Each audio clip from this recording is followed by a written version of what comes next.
Are you enjoying this audiobook? Let me know in the comments. Chapter 11. Logan's boots crunched over the dry leaves as he went out to check on the goats. He had to replace the sign next to their pen. No donuts. The goats absolutely were not supposed to eat the apple cider donuts he sold during apple picking season. But that didn't stop every other kid from trying to feed them donuts. And these goats did not know what was good for them. Kinda like him. Kinda like how he hadn't stopped thinking about Jeannie since he spent the night with her. For 2 damn days now, Jeannie had played on a loop in his head. Jeannie's delighted grin when he told a lame joke. Jeannie's enthusiasm for every type of snack food. Jeannie's rich dark raw scent. Jeannie's soft body pressed against his. He hammered the sign back to the fence post hard enough to rattle the slats all the way down, taking out his frustration on the wood. The sound reverberated through the quiet fields. A flock of crows flew to the treetops, their squawking disrupting the quiet even more. He was being ridiculous, getting sucked in way too fast, just like last time. He barely knew this woman. Even if she had shared bits of herself in the dark of the cafe. Even if he wanted to know all about her. Jeannie had barely been here for 2 weeks. She was starting a completely new job in a new town, and this was all after she'd found her boss keeled over on his desk. Who knew if she'd even be here if it wasn't for that? Jeannie was running, and there was no guarantee that she would stop here. He'd be damned if he fell for another woman who was only passing through. He was done with people who used his town, his life, as some sort of pit stop on their soul-searching tour. Hadn't Jeannie said she'd wanted things to be perfect here? That she had some kind of vision for how she wanted her life to be here? Well, there was no such thing as perfect, and he wasn't going to be the one caught trying to make Jeannie's life vision come true. He couldn't. It wouldn't work. It never did. The goats, Dylan and Marley, or the Bobs, as his Nana liked to call them, stared at him forlornly, like they knew the sign meant the end of their donut days. It's for your own good, Logan muttered, and the Bobs bleated in response. They loved those damn donuts. Logan trudged back to the farmhouse, wishing there was more to do today to take his mind off a certain someone, but it was a Wednesday morning in October. It was a quiet time for his little farm. The orchard was only open Friday through Sunday for pick-your-own apples and pumpkins, with a hayride pulled by his grandfather atop his trusty tractor. It was the only real attraction. Logan refused to add all the nonsense some of the other farms around here did in the fall. No bounce houses or corn mazes or pony rides. Not that he had a pony. It was just the apples and pumpkins, donuts from Annie's and the hayrides. Oh, and the Bobs. But the kids and families loved it. The money the farm made from pick-your-own apples kept the farm afloat for the whole winter. But nearly halfway through October and the apples were almost done, and even the pumpkin patch looked pretty picked over. The last big event of the season was the fall festival in town. Logan always supplied the pumpkins for the carving contest. He'd set dozens aside in the barn for the occasion. Unfortunately, between his still competent grandparents, his tendency to want to get ahead, and the diligent seasonal workers he'd hired, there wasn't much to do on this particular Wednesday, when he really needed something to do. Fixing that sign hadn't taken nearly long enough. He only made deliveries on Thursdays, and the farmer's market wasn't until Sunday afternoon. He could work on invoices for the seeds and supplies they did need for spring.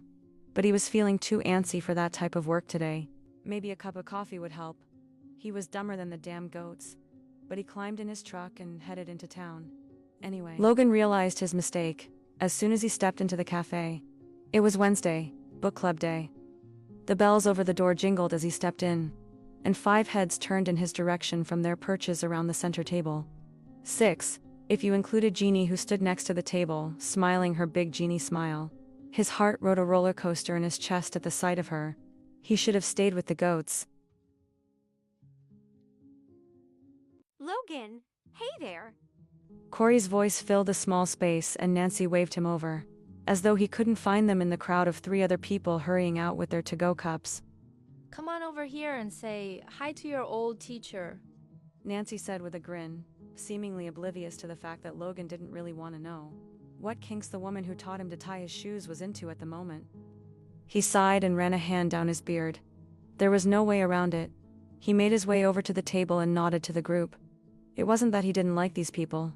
They were perfectly fine, normal people. Well, normal by Dream Harbor standards anyway. But he didn't want their pity or their sympathetic looks or their help finding someone new.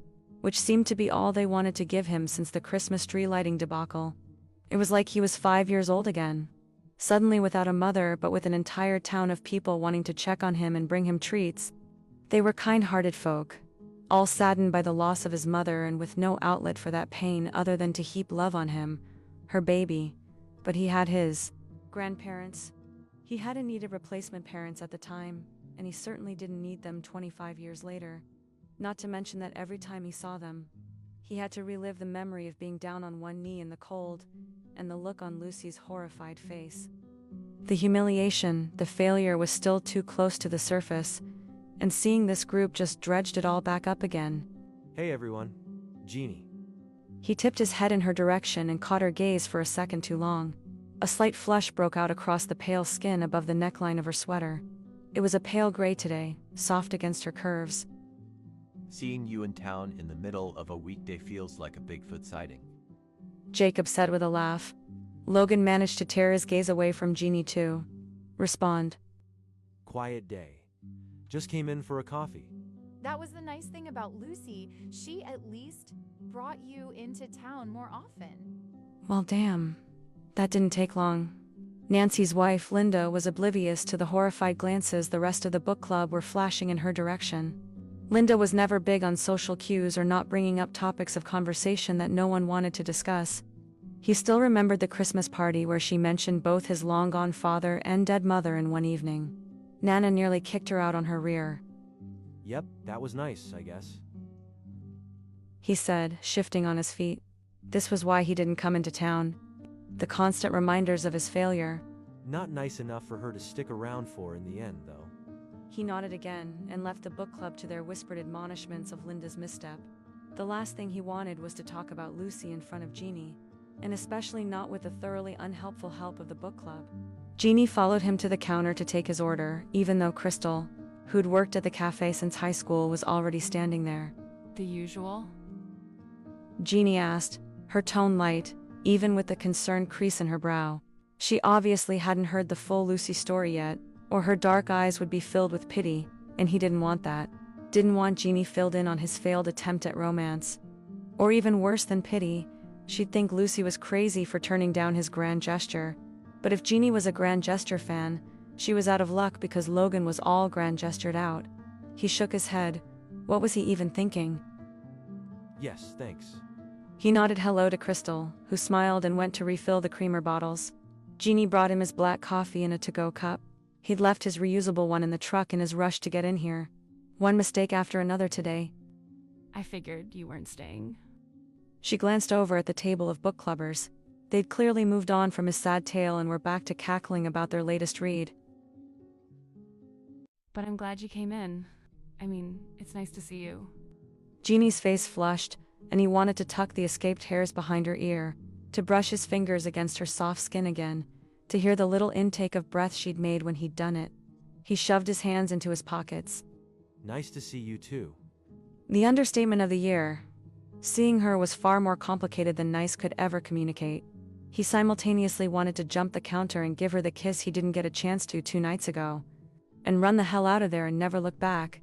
He stood awkwardly in front of her, hoping she'd chatter on about something so he could stay here looking at her for just a few more minutes. Lucky for him, Jeannie always had something to chat about. Casper's settling in nicely. He sleeps at the end of my bed every night, and it's helping me sleep better too. Except for when he sits on my face around 5 every morning. Who needs an alarm clock anymore? Not me. Finished with a laugh.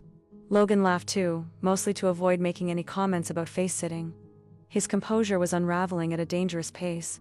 At some point during her story, Logan had leaned forward, resting his forearms on the counter between them.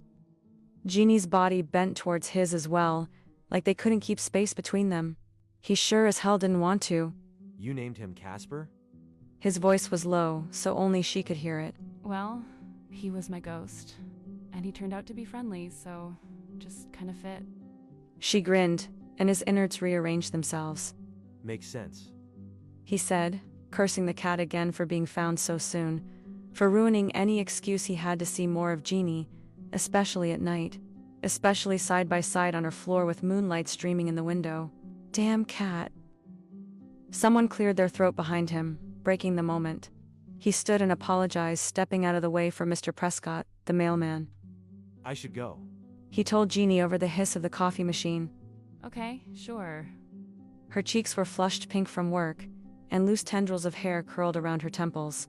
She looked happy, like she belonged here in this cozy little shop, chatting it up with the people he'd known his whole life. She looked like she fit.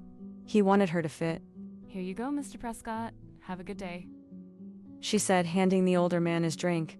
She turned back to Logan and knocked the wind out of him with her next words. Whoever Lucy was, I think she was a fool to leave.